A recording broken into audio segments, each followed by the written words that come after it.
बर' हारिनि आमायथु रंजालि बैसागुखौ बिथा खालामनानै बोखावै लखिमपुर जिल्ला बारग' बिएलटि अनसाय आफादनि मावखुलियाव सानजारि नोगोर बैसागु फोरबो आफादा जिल्लानि सिङाव थानाय गुबुन गुबुन माहारियारि आफादफोरनि दैदेनगिरि आरो मेलेमजिबिफोरखौ लानानै मोनसे सावरायमेल जुथुमदों। सानजारि नोगोर बैसागु फोरबो आफादनि आफादगिरि जनाराम ब्रह्मनि मेल सामलायनायाव जुथुमनाय सावरायमेलाव गोजाम मावफुं आफादखौ सिफायनानै गोदान मावफुं आफादखौ नाथुराम मोसाहारिखौ आफादगिरि आरो हिरण्य स्वर्गियारिखौ गाहाय नेहाथारि बिबान होनानै दाफुंनाय जायो। लोगोसे देग्लाय बैसागु मेलाखौ बैसाग दाननि 8, 9 आरो 10 अक्ट'आव खुंनाय जागोन होननानै बुंथियो जनाराम ब्रह्म बिथाङा।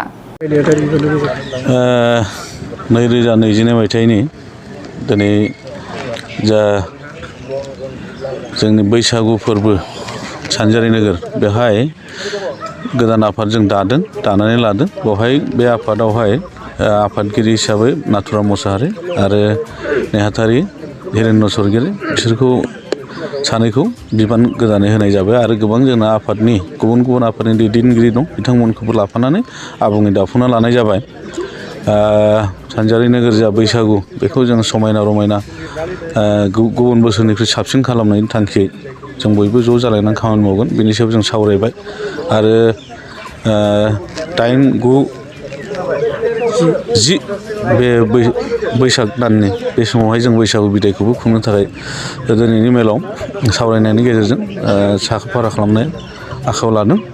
आसा खालामदों सानजारि नोगोरनि गासै रायजोफ्रा जोंखौ सहाय खालामगोन आरो बेजों लोगोसे रां राहानि गोबां खोथा थायो। नोंथांमोननि चेनेलनि गेजेरजों गोसो गुदुङै जाहाथे बे बैसागु रंजालि बैसागु फोरबो खुंनायाव रां राहाखौबो हेफाजाब खालामगोन आरो जोंनि सानजारि नोगोरनि गासै बर' रायजोफोरा बैसागुखौ गुबुन बोसोरनिख्रुइ देग्लाय बांसिनै गाजा गोमजायै बाहागो लानानै जाफुंसार होनो थाखाय खावलायनाय जाबाय।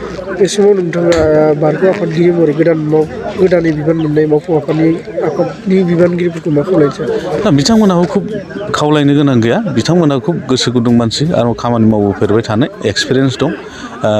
गुबुन गुबुन आफादाव बिबान थाखानाय आरो बिथां आफादगिरियाबो हारिमु आफादनि जिल्लानि दैदेनगिरि आरो हिरण्य स्वर्गियारि बिथाङाथ' बर' फरायसा आफाद जिल्लानि नेहाथारि जाबोखानाय। ओमफ्राय बेवहाय जोङो गासिबो सानफ्रोमबो मोनथिलायखानाय सुबुं गोजा जेबो बोसोन होनो गोनां गैया। बिथांमोनहा गावसोर साफा राफोद दैदेनगिरिखा आरो बिथांमोनखौ मावनायाव दै होनांगौ हासार होनांगौ जोंबो होफाबाय थागोन। बेजों मा थांखि लाफानाय जाबाय?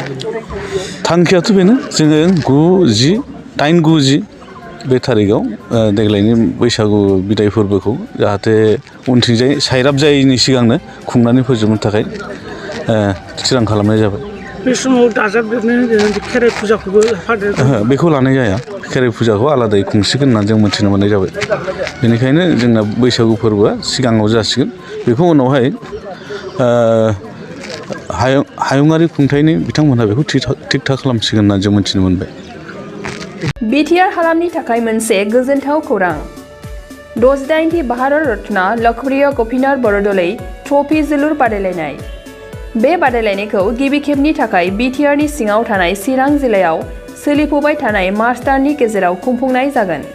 Guwahati sports association in association with Subungthi फाउन्डेशननि बानजायनायाव देग्लाय चिरां थाइखाजरानि राइन' क्लाब गेलेग्रा फोथाराव 2022 इं 25 मार्चनिफ्राय जागायनानै 30 मार्चसिम जोबथा बादायलायनाय जागोन।